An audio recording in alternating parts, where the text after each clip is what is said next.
In a nation built on the principles of democracy and the right to vote, the process of counting ballots holds immense significance.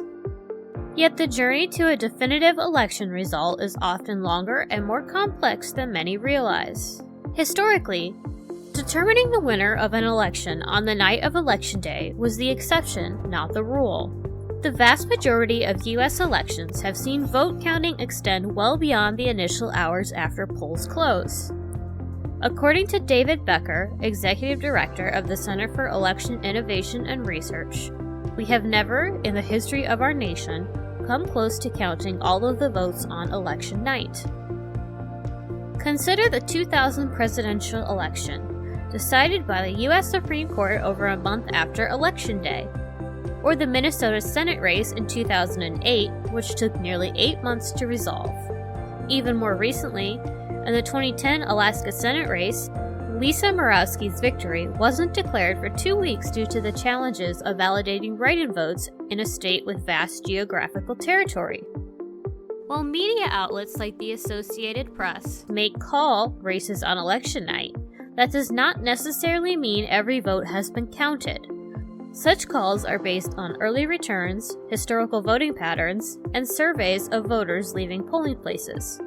The perception of a swift election outcome is further shaped by unofficial results released on election night, which often exclude mail-in and provisional ballots that take additional time to process.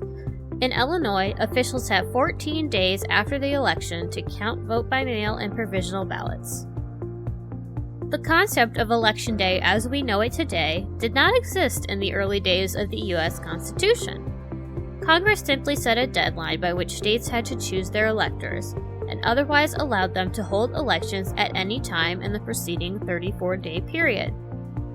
By 1845, concerns about states voting at different times led to the establishment of a single election day for the entire country.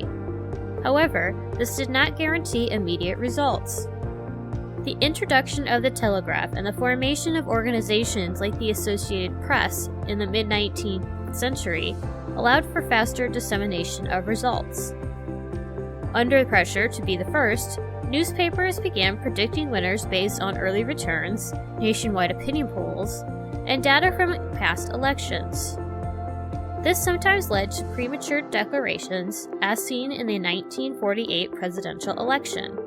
While the desire for immediate results is understandable, ensuring every eligible vote is counted is paramount. Rushing the process can lead to mistakes and potential disenfranchisement. The United States Constitution and federal law do not mandate a specific time frame for determining election results.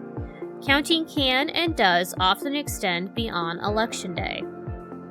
The journey to a final, accurate election tally is a complex one, shaped by history, technology, and the inherent challenges of democratic voting.